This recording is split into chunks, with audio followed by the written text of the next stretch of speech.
Hello friends, hi my name is Rautar Jalis is my name. So finally एक बच्चे ने सवाल पूछा, should you register for state level counselling, और हम जोसा काउंसलिंग का वेट सेट करें। 2-3 मैंने ऐसे कमेंट देखे तो आई थॉट क्यों ना इस पे हम वीडियो बना दिया जाए।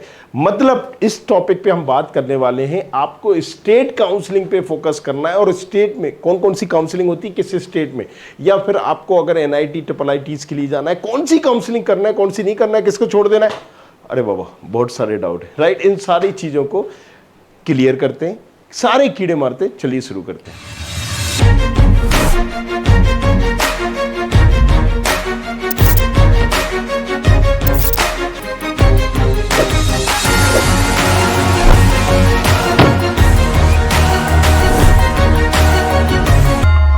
सबसे पहले बात करें, काउंसलिंग कितने तरह की होती है? 3 तरह की होती है, राइट। कितने तरह की होती है? 3।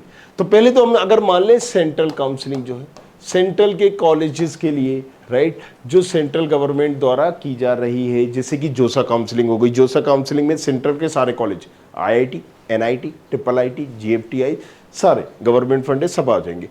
अब एक होती है स्टेट काउंसलिंग, मतलब अलग अलग स्टेट, जैसे कि हमारी जितनी भी स्टेट है, हर स्टेट में लगभग काउंसलिंग सेपरेट होती है, तो स्टेट काउंसलिंग।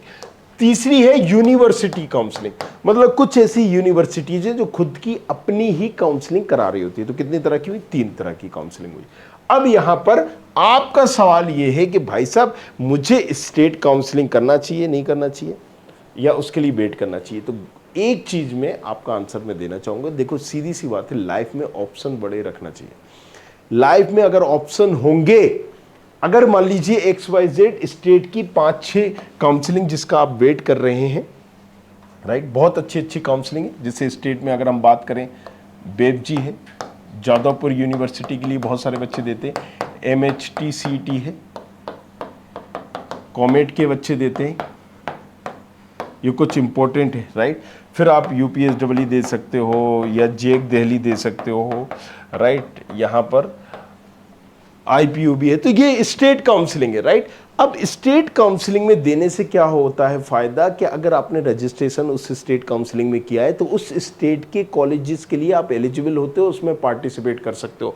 आपको महाराष्ट्र में जबरदस्त कॉलेजेस हैं, अब आपने रजिस्ट्रेशन ही नहीं किया तो लगभग सारे ही कॉलेजेस MST काउंसलिंग से ही मिलते हैं। भले ही वो JEE मेन का स्कोर कार्ड एक्सेप्ट कर रहे हो, लेकिन मिलेंगे इससे। यूपी के UPSEE काउंसलिंग से मिलेंगे। अगर आपने काउंसलिंग ही नहीं की तो नहीं मिलेंगे। कुछ होते हैं यूनिवर्सिटी लेवल, जैसे BITS Pilani, BITS Hyderabad, BITS Goa, क्या है, Madan Mohan Malaviya, Harcourt Butler, state के भी कई अच्छे कॉलेज आपको यूनिवर्सिटी लेवल काउंसलिंग से मिलते हैं। तो लाइफ में ऑप्शन होना बहुत जरूरी है, क्योंकि जब आपको अगर एक NITs, एक अच्छी ब्रांच नहीं मिलेगी, मनपसंद कॉलेज नहीं मिलेगा, तो आपके पास दूसरा ऑप्शन होगा कि आप सोच सकते हो। और ये रूल में भी है कि आप 4 नहीं, 5 नहीं, 10 काउंसलिंग भी अटेंड कर सकते हो। इसमें आपका कोई भी ऐसा नहीं है कि बंदिश हो कि आपको नहीं, इतनी काउंसलिंग नहीं करना है। तो मैं ये बोलता हूं कि सीधी सी बात है, एटलीस्ट 3 काउंसलिंग तो करो यार, मत करो 10, मत करो यहां पर, राइट, सारी चीजें। तो आप एक स्टेट ले लीजिए, एक यूनिवर्सिटी ले लीजिए, और एक आप जोसा भर दीजिए। अगर आप स्टेट काउंसलिंग नहीं करेंगे तो आपकी स्टेट में जो 90% सीटें रिजर्व थी, लगभग ऐसे होता है, कहीं 85-90, तो आप वहां से वंचित हो गए, राइट। क्योंकि जो आपको आरक्षण दिया गया था, आरक्षण सिर्फ SC ST OBC का ही नहीं होता, वो जनरल वालों के लिए भी रिजर्व था 90%। अगर आप MP से थे तो MP के कॉलेजेस में 90% सीटें MP वाले बच्चों को ही मिलेंगी, बाहर वाला UP वाला बच्चा आके नहीं ले सकता। अगर 100 सीटें हैं किसी कॉलेज में, तो 90 सीटें तक सिर्फ MP वालों को मिलेंगी, 10 सीटों पे बाहर वालों को मिलेगी। तो सोचिए बाहर वालों का क्या कट ऑफ जाएगा, आपका कितना जाएगा, राइट। जैसे कि NIT में रिजर्वेशन होता है, NIT मिजोरम में, उसमें 50% रिजर्वेशन है। उसी वजह से 5 लाख तक की रैंक पर मिजोरम वालों को एडमिशन मिल जाता है NIT में, और बाहर वालों को 50,000 पे भी नहीं मिलता। CS जो है 50,000 पे क्लोज हो जाती है, राइट। लेकिन वहां के बच्चों के लिए CS जैसी ब्रांच 2.5 लाख 3 लाख में मिल जाती है मिजोरम में। तो ये एक रिजर्वेशन जो होता है, जो हमें दिखता नहीं है, एक तरह से वो रिजर्वेशन है। तो आप अपनी स्टेट काउंसलिंग जरूर करें, और साथ ही साथ वेट करें जो सर काउंसलिंग। अब इसमें होता क्या है कि आपको कंफ्यूजन होगा, सर मैंने यहाँ ले लिया तो फिर मैं वहाँ क्या लूँगा। देखो सीट रोकी जा सकती है, राइट, और कहीं ना कहीं लगभग काउंसलिंग बराबर होती है, तो आप एटलीस्ट भरो। तो जब आपको फीस करने की बारी आए ये क्वेश्चन तब होना चाहिए कि अच्छा अब तो वो भाई साहब फीस का ही बोल रहे हैं। तो रूल क्या कहता है इस बार? रूल ये देखो, सीधी सी बात है कि आपको 10% फीस काट के रिफंड कर दी जाएगी। और इस बार तो रूल और खतरनाक है कि भाई साहब आपकी फीस रिफंड करनी भी पड़ेगी अगर आप XYZ दिन, हर साल जो है डेट दी जाती है, इस डेट तक अगर आपने रिफंड कर दी तो वो डेट काउंसलिंग चालू होने के 2 मंथ बाद तक की होती है, लगभग, राइट। अगर हम बात करते मई जून जुलाई तक होगी। So make sure this thing, बल्कि जुलाई के बाद भी होगी। So make sure this thing कि आपको अगर कई काउंसलिंग में कटता भी है तो वो 10% कटेगा।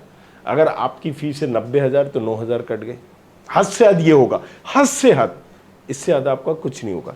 कई यूनिवर्सिटीज लेवल जो काउंसलिंग है उनके कुछ नियम अलग होते हैं, वो आपको देखने पड़ेंगे, राइट। लेकिन मैं लगभग आपको बता रहा हूं, और इस साल में नियम में फेरबदल किया गया है, राइट। उसके अकॉर्डिंग आप कभी भी एडमिशन कैंसिल कर सकते हैं। तो मेरी राय यही है कि आप स्टेट काउंसलिंग करें, बहुत सारे MPDT counselling, UPSEE counselling, JAC Delhi, JAC Chandigarh, GURCT, right, या कॉमेट के, KCET, TM, राइट। अगर आप तेलंगाना वगैरह से हैं तो उसको चूज कर सकते हैं, बेदजी वगैरह चूज कर सकते हैं, ये सारी स्टेट काउंसलिंग है। अब यूनिवर्सिटी लेवल काउंसलिंग कौन सी कर सकते हो, राइट। हर स्टेट में, आपके स्टेट में अगर कोई अच्छा यूनिवर्सिटीज है, कॉलेज है, तो वो उसकी खुद की भी एक काउंसलिंग होती है, राइट। जो अच्छे नहीं है वो डायरेक्ट एडमिशन ले लेते हैं, जो अच्छे हैं वो काउंसलिंग के थ्रू लेते हैं। जैसे कि यूपी से है, हारकोट बटलर अच्छा कॉलेज है तो वो HBTU काउंसलिंग करता है। मदन मोहन भी अच्छा कॉलेजेस है, टॉप 5 में आता है, तो इसकी काउंसलिंग मदन मोहन भी खुद करता है, मदन मोहन मालवीय खुद करता है।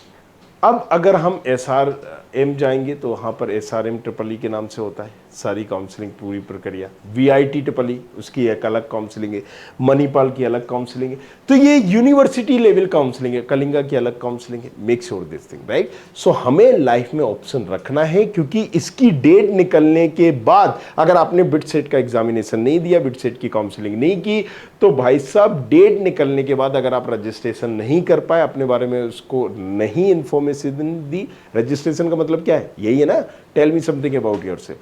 तो आपको कॉलेज अगर मिल भी सकता होगा और बाद में आप सोचोगे चलो मुझे NITs नहीं मिल रहा, कोई अच्छा कॉलेज नहीं मिल रहा, तो क्या मैं ले लूं? नहीं ले पाऊंगा, राइट।